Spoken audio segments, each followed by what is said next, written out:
Hello friends, मैं नीतू शर्मा अपने channel Colors in Shadow में आप सबका स्वागत करती हूँ।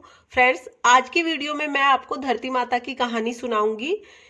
इस कहानी को सुनने का नियम मकर संक्रांति से लिया जाता है और अगली मकर संक्रांति तक यानी कि पूरा 1 साल तक ये कहानी प्रतिदिन सुनी जाती है।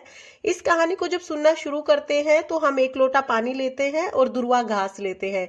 ये घास आपको किसी भी पार्क वगैरह में मिल जाएगी, आप वहां से ले ले। पूजा वगैरह में दुर्वा घास का ही उपयोग होता है, तो आप ये वहां से ले ले और अपने फ्रिज में रख लें ताकि आपको कई दिन तक ये चलती रहे। तो फ्रेंड्स, चलिए कहानी शुरू करते हैं। एक बार एक औरत थी। औरत बहुत ही गरीब थी। उसके 2 बच्चे थे, एक बेटा और एक बेटी। बच्चे धीरे धीरे बड़े हो रहे थे और वह बूढ़ी होती जा रही थी। एक दिन जब उसने देखा कि उसकी तबीयत बहुत खराब है और उसकी बेटी शादी के लायक हो गई है, तब उसने अपने बेटे को बुलाकर कहा कि बेटा, अब मैं बूढ़ी हो गई हूँ और बीमार भी हो गई हूँ। मैं चाहती हूँ कि तुम अपनी बहन की शादी अपने जैसा ही घर वर देखकर कर देना। ये कहकर कुछ दिनों के बाद बुढ़िया मर गई। बुढ़िया के जाने के बाद बेटे ने अपनी बहन के लिए वर ढूंढना शुरू कर दिया।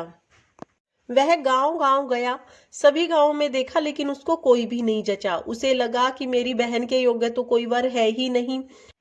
हार कर एक दिन बैठे बैठे उसके मन में विचार आया कि मैं ही अपनी बहन से शादी कर लेता हूँ। ऐसा सोचकर वह चुनरी और बाकी सामान ले आया। सामान देखकर बहन ने पूछा, भाई तुम ये सामान क्यों लाए हो? तो भाई ने बताया कि ये सामान मैं तुम्हारी शादी के लिए लाया हूँ।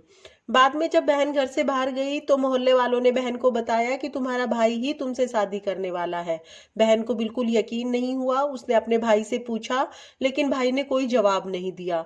जब भाई ने कोई जवाब नहीं दिया तो वह समझ गई कि इसका मतलब मोहल्ले वाले ठीक बोल रहे थे। उसके बाद उसने एक लोटा लिया, एक चुनरी ली और चप्पल पहनकर घर से निकल गई। घर से निकलकर वह जंगल की तरफ जाने लगी तो रास्ते में गवाले मिले। गवालों ने उससे पूछा कि तुम कहाँ जा रही हो? उसने कोई जवाब नहीं दिया। वह सीधे बस चलती चली गई और जंगल के बीच में जाकर वह धरती माता को जोर जोर से पुकारने लगी। उसने कहा, हे धरती माता, मुझे अपनी गोद में समा लो, वरना यहाँ पर अनर्थ हो जाएगा। मेरा भाई मुझसे शादी करने वाला है। ये पाप होने से पहले तुम मुझे बचा लो, मुझे अपनी गोद में समा जाने दो, नहीं तो मैं यहाँ पर मर जाऊंगी। यह सुनकर धरती फट गई। लड़की ने जो उसके हाथ में लोटा चुनरी थी वो एक तरफ रखा और धरती में समाने चली गई।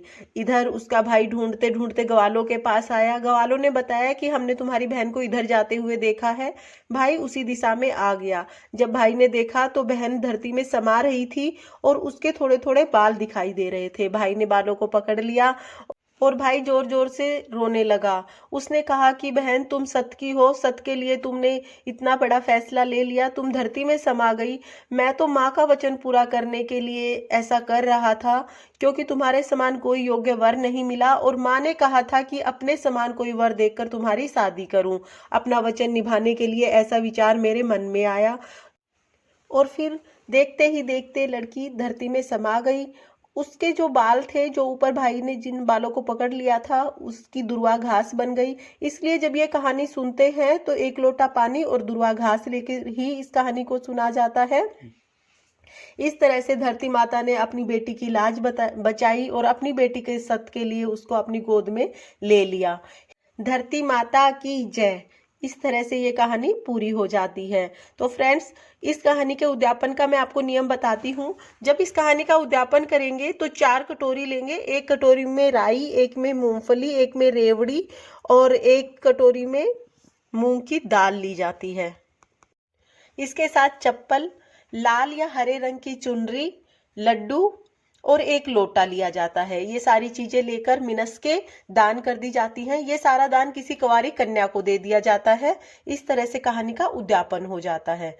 तो फ्रेंड्स, अगर आपको वीडियो पसंद आई हो तो वीडियो को लाइक करना और प्लीज मेरे चैनल को सब्सक्राइब कर लेना। देखने के लिए बहुत बहुत धन्यवाद।